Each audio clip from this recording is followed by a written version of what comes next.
I would ask you the first question. Do you have an irrational fear of gay people? Like if a gay person is, say, walking down the street and you're walking this way, do you freak out? Like, you know, like is this going to lead to you telling everybody that I hugged you again and you tried to embarrass me and ruin my street cred? One time, we've only met once in person, and you did give me a very, very warm, uncomfortably long hug. Ah, okay. Well, that always feels great coming from a man who typically likes hugs for men. So here's, by the way, how irrational fear, because people are going to be angry just that I'm even talking to you right now. You deny my existence, Crowder. You're coming for gay people, even though you're dressed like a member of the Village People. What the hell's going on here? So do you have irrational fear? This is if Alanis Morissette were added as a member. I don't necessarily think so, but I don't like the parties. They get a little bit loud. I lived in Chelsea for a year, and it was a little bit tough to find sleep. I'm not going to lie, I was irritated. That's what it is. So you lived in Chelsea, which is like at one time was really like the gayest place in New York. I'm not sure if it still is anymore. I think maybe that's Hell's Kitchen, or out here we have West Hollywood. And I think a lot of what happens with you and the gays is you do have a little PTSD from living in Chelsea, where there's a lot of parties. It's very loud. There's people screaming and having good time. They have something called Sunday Fun Day. Really? I've never had that fun on a Sunday. We just call it the Sabbath. Yeah, well, I can't have that much fun during the day. I can have gay fun from about 8 p.m. to about 10 p.m. That's pretty much it for me. Yeah. By the way, so how offended were you at the apology? Because some people were like, man, Rubin is pissed that you made the Rock Hudson Gomer Pyle bit. And I'm like, well, okay. Well, I didn't think the joke itself was that great. I would have appreciated a Golden Girls reference. You know, Blanche's brother, Clayton, was a very straight acting gay guy. I would have preferred that. That would have worked a little more comedically for me. Yes. But you're doing the right thing here, man. You cannot bow to these people. And, you know, it's not a coincidence that the same guy that's going after you, I don't even need to mention his name, but if you want to, you can. The same Vox guy that's going after the gentleman and scholar from Vox of Latino origin who happens to be attracted to members of the same sex, which is both beautiful and brave. Yes, continue. Yes, let's say. Well, I don't care what his ethnicity is. I don't care what his gender is.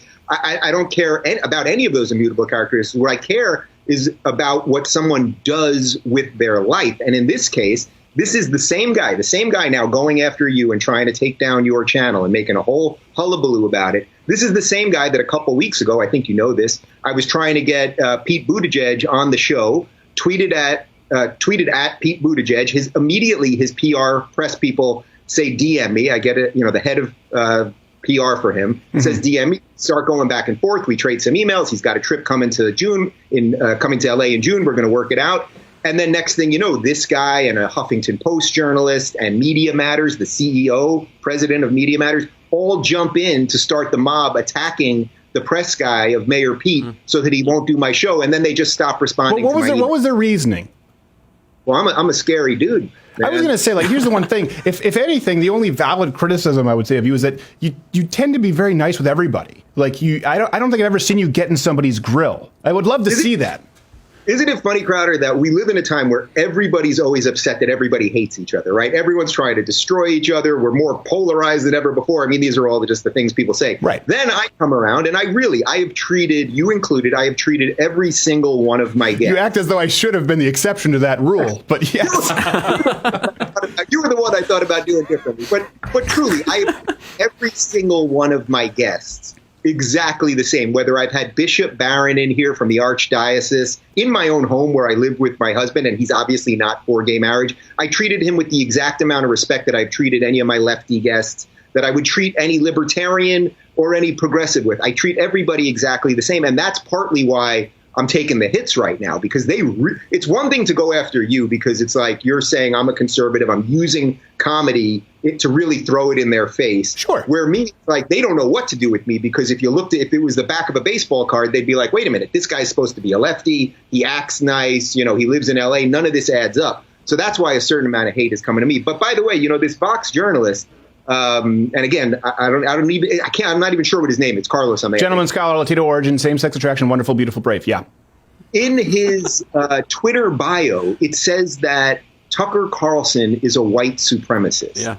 Yeah. Now, that seems pretty freaking directly hateful, directly potentially inciting violence, like to be a white supremacist. Well, it's not, but especially when you see that he didn't potentially incite. He said milkshake.